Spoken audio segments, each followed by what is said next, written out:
Miss world కంటెస్టెంట్లు కాసేపట్లో సిటీలో పర్యటించనున్నారు. చార్మినార్ దగ్గర హెరిటేజ్ వాక్, చౌమహల్లా ప్యాలెస్ లో విందు కార్యక్రమంలో పాల్గొనున్నారు. సాయంత్రం హెరిటేజ్ వాక్ ఈవెంట్ ఉంటుంది. చార్మినార్ పరిసర ప్రాంతాల్లో పోలీసులు భారీ భద్రతా ఏర్పాట్లు చేశారు. పలుచోట్ల ట్రాఫిక్ మళ్లిస్తున్నారు. ఇవాళ రాత్రి 11 గంటల వరకు చార్మినార్ ఏరియాలో ట్రాఫిక్ ఆంక్షలు విధించారు. మదీనా నుంచి కెల్వత్ రోడ్డు వరకు రాకపోకలు నిలిపివేశారు. ప్రయాణికులు ప్రత్యామ్నాయ రూట్లలో వెళ్లాలని సూచించారు. ఇక దీనిపై మరిన్ని డీటెయిల్స్ రామ్ ప్రసాద్ అందిస్తారు.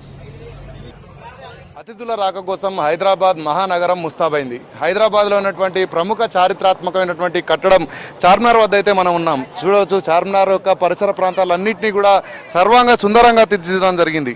మనకు ఇప్పటికే చూస్తున్నాం, భారతదేశంలో హైదరాబాద్లో తొలిసారిగా 72వ ప్రపంచ సుందరి పోటీలకైతే ఇక్కడ మనం ఇప్పటికే చూసాం, గచ్చిబౌలిలో ప్రారంభం జరిగింది. ఆ యొక్క పోటీలకు పాల్గొనేందుకైతే ప్రపంచంలోని 110 దేశాలకు సంబంధించినటువంటి కన్సిస్టెన్స్ అయితే ఇప్పటికే హైదరాబాద్ చేరుకోవడంతో పాటు లాంఛనంగా ప్రారంభించడం జరిగింది. అనంతరం మనం చూడవచ్చు, తెలంగాణ పర్యాటక శాఖ ఆధ్వర్యంలో ఏర్పాటు చేసినటువంటి ఒక కార్యక్రమాల్లో భాగంగా తెలంగాణ జరూర్ రానా అనే కార్యక్రమంలో భాగంగా అయితే హైదరాబాద్లో ఉన్నటువంటి హెరిటేజ్ స్ట్రక్చర్స్ని అయితే విజిట్ చేసేందుకు ఈరోజు కంటెస్టెంట్స్ అయితే ఇక్కడ హైదరాబాద్లోని చార్మినార్కు మరికొద్దిసేపట్లో రాబోతున్నారు. మనం చూడవచ్చు, చార్మినార్ పరిసర ప్రాంతాలన్నీ కూడా చాలా అందంగా సుందరంగా తీర్చిదిద్దడం జరిగింది. మనం చూస్తున్నాం, ఎక్కడ చూసినా కానీ కూడా, ఎందుకంటే రాబోతున్నారు. ముఖ్యంగా వీరందరూ కూడా వారి వారి దేశాలకు సంబంధించినటువంటి అక్కడ ఉన్నటువంటి సమాచారాన్ని, అంటే మన భారతదేశంలో హైదరాబాద్లో ఉన్నటువంటి హెరిటేజ్ స్ట్రక్చర్ను కానీ, అదేవిధంగా తెలంగాణ రాష్ట్రానికి సంబంధించి హైదరాబాద్ మహానగరానికి సంబంధించినటువంటి ఒక ఖ్యాతిని ప్రపంచ దేశాలకు తెలియజేయడమే లక్ష్యంగా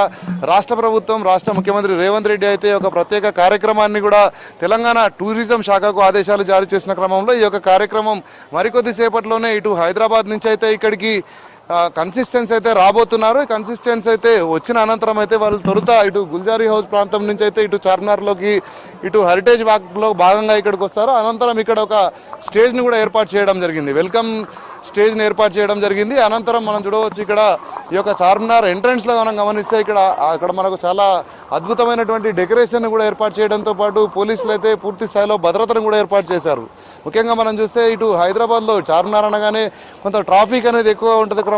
ఈ క్రమంలోనే మధ్యాహ్నం 2 గంటల నుంచి రాత్రి 10 గంటల వరకు ఇప్పటికే ట్రాఫిక్ అధికారులు అయితే ఆంక్షలు కొనసాగిస్తున్నారు.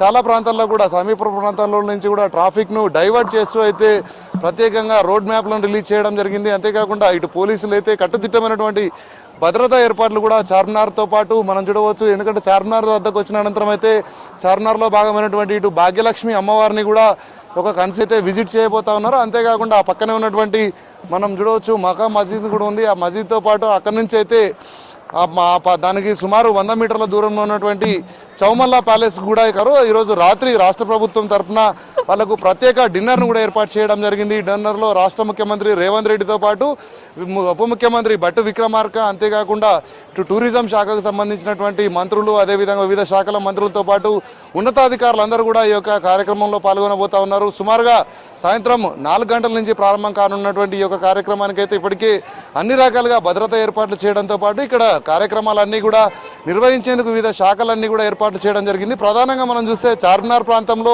సాయంత్రం నుంచి రాత్రి 10 గంటల వరకు జరిగేటువంటి ఈ యొక్క కార్యక్రమాల్లో ప్రత్యేక ఆకర్షణగా అయితే ఇటు లైటింగ్స్తో పాటు డెకరేషన్స్ను కూడా అధికారులు అయితే ఏర్పాటు చేయడం జరిగింది. మనం ఇప్పటికే చూస్తున్నాం, కన్సిస్టెన్స్ నిన్న నాగార్జున సాగర్ను కూడా విజిట్ చేయడం జరిగింది. అంతేకాకుండా ఈరోజు హైదరాబాద్లో వచ్చేసి చార్మినార్ను విజిట్ చేయబోతా ఉన్నారు. ప్రధానంగా ఈ యొక్క చార్మినార్ మనకు ఉన్నటువంటి హెరిటేజ్ చారిత్రాత్మకమైనటువంటి ఒక కట్టడం కావడంతో ఈ యొక్క చార్మినార్ను ప్రపంచంలోని అన్ని దేశాలకు తెలియజేసే విధంగా, ముఖ్యంగా హైదరాబాద్కు సంబంధించినటువంటి హెరిటేజ్ కల్చర్ను కూడా, హెరిటేజ్ స్ట్రక్చర్స్ని కూడా అన్నింటినీ కూడా వివిధ దేశాలకు తెలియజేయడమే లక్ష్యంగా ఏర్పాటు చేసినటువంటి ఈ కార్యక్రమం అయితే మరికొద్దిసేపట్లో ప్రారంభం కాబోతుంది. 110 దేశాలకు సంబంధించినటువంటి కంటెస్టెంట్స్ అయితే ఇక్కడికి రాబోతున్నటువంటి తరుణంలో అయితే ఇటు చార్మినార్ పరిసర ప్రాంతాల్లో భద్రత పూర్తి స్థాయిలో కట్టుదిట్టం చేయడం జరిగింది. కెమెరామెన్ సంజయ్తో రామ్ ప్రసాద్, V6 న్యూస్, హైదరాబాద్.